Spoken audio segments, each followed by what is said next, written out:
blows up the Earth. I think I found this on your timeline. Yeah, I remember. On my timeline? Yeah.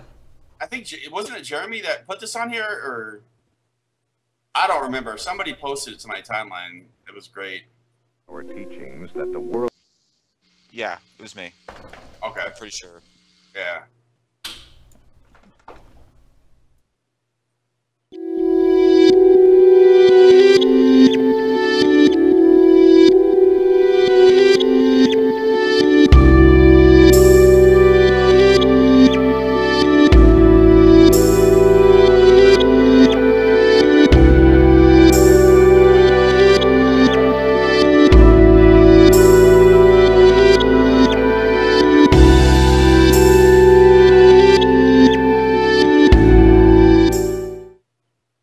Alright.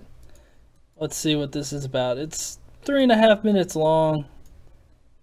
Or teachings that the world entered the so-called time of the end in 1799. Oh, did it? That Jesus returned invisibly in 1874. And that the I guess this is a Mormon film. Yeah, or Jehovah's Witnesses. 1914? No.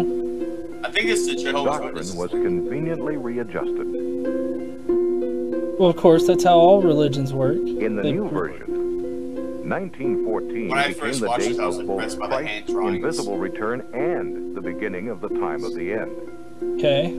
This date was put forth not as theory or interpretation, but as hard, indisputable fact. Right. Jesus started out originally as the Logos. Oh, okay. Whoa. What does Legos have to do with this? Archangel. Everything. Ho ho, I have a sword! Love the hair and the pedo beard. Good call on the pedo thing. As the virgin-born son of Mary. Bye, son. He was a perfect, sinless man. He was... Except for when he killed his childhood friend and then raised him from the dead again. Devoid of all divinity. Jesus walked the earth as a man, becoming the Christ. Oh, come on. I thought he pimp walked the earth. Jehovah's Witnesses hold the cross in contempt, feeling that it is nothing more than a pagan symbol used by apostate Christendom. Okay. Instead, they teach that at the completion of his ministry... So this is Jehovah's Witness. Not on the cross, but on a that's what I upright said. stake. You fucking listen to me. He Christ's died up on body a was stake? then laid in a tomb, where it was disintegrated Yeah, not by across. God, totally destroyed forever. Did he fart? It looked like he farted and then he disappeared. By the Father.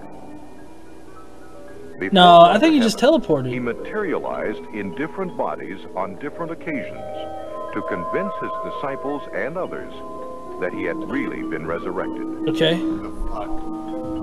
Jesus Ah! Superman! where once again he became Michael the Archangel. I am Michael. He will never again be seen on the In a earth world of in magic and visible make form, but instead rules invisibly from the heavens. Well, of course, invisible When he rulers are always the executes best. over the world at Armageddon, he will destroy all the You! I see you masturbating! No! His sperm!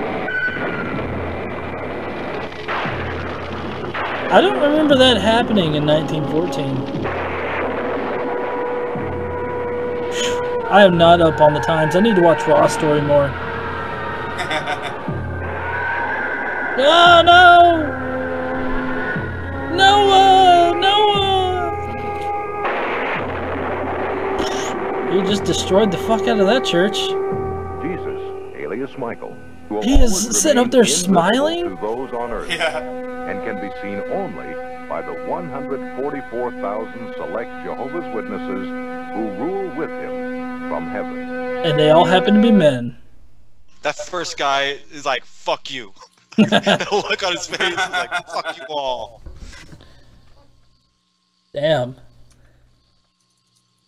So that's what's gonna happen, Michael. He's gonna sit up there and he's gonna point like, you, I see you masturbating, and then he's gonna flood the world and kill a bunch of Christians. You know what's funny is like when you listen to like all the regurgitation that happens on Facebook or YouTube or podcasters, like it seems like a lot of the rhetoric is against Christianity, and I'm aware that like every Jesus believing religion is Christianity, but a lot of times we're talking about fundies and stuff like that. But what people don't realize is like when you look at the Church of Mormons, they're fucking batshit crazy.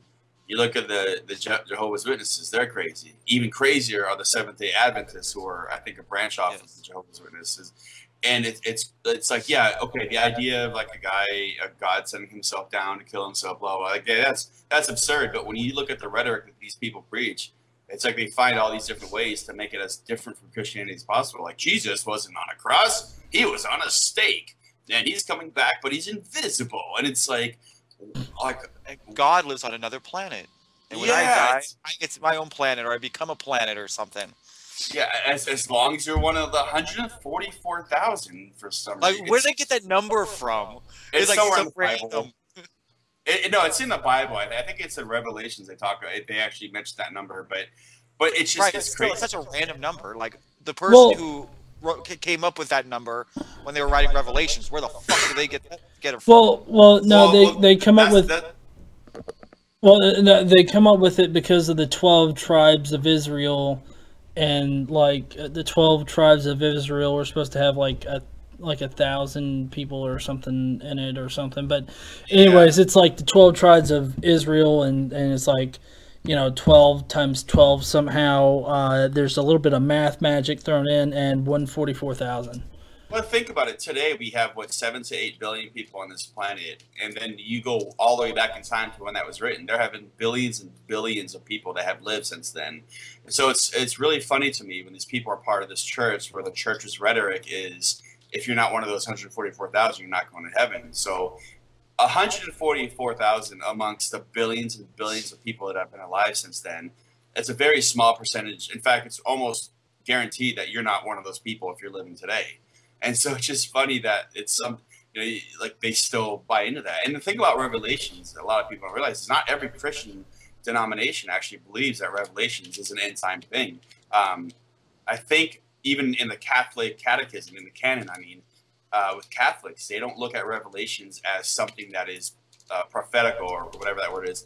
They look at it as somebody was on a really fucking bad acid trip, and they were writing in code. Whoever wrote the Revelations was writing in code, because I guess that person who wrote it was in exile, and they didn't want to like come out and just be blatantly against the government. So they were just writing in code saying, okay, let me write all this weird shit.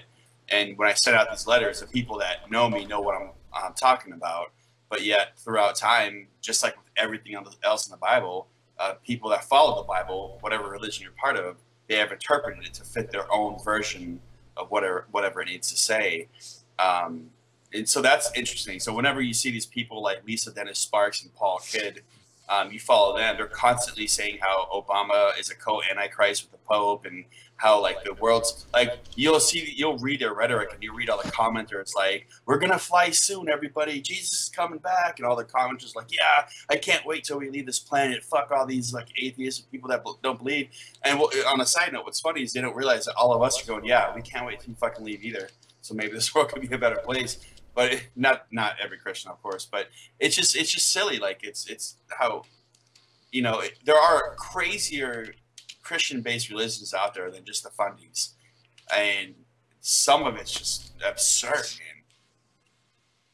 No, I completely agree that it's pretty absurd. And, you know, even at the very beginning that, you know, they were talking about, well, this and this and that were predicted, and then we rearranged our doctrine, and now we know it is this.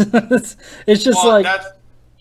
That's the other thing that's funny is, and a concept that they fail to realize, what makes it hard for us to understand is, you know, the reason why the Old Testament is still in the Bible and why it doesn't go away, even though that would give some credibility to Christians as far as God goes, but they won't get rid of it because the Old Testament is the only thing that, quote unquote, proves that Jesus is the Son of God. If you get rid of the Old Testament, there's no prophecy to say that Jesus was who he was, allegedly. But what's funny is a lot of these people don't realize, I could find any book that states some kind of prophecy about something, and I could write my own religion, and I could make it form to that prophecy, you know. And so it's funny that they look at it as, well, this is how we prove that Jesus was the Son of God, because this prophecy, like in Isaiah, says this, and we look at it as going, you know, people back 2,000 years ago also were able to read those books. They could have written a story to go along with that prophecy. But, you know, that's the difference between people that want to believe and people that, you know, look at, it all comes down to how easily are you convinced, I guess, is what I'm trying to say. And that's the difference between people that believe and people that don't, is people that don't look at that and go, nah, it can't be true. And then, yeah.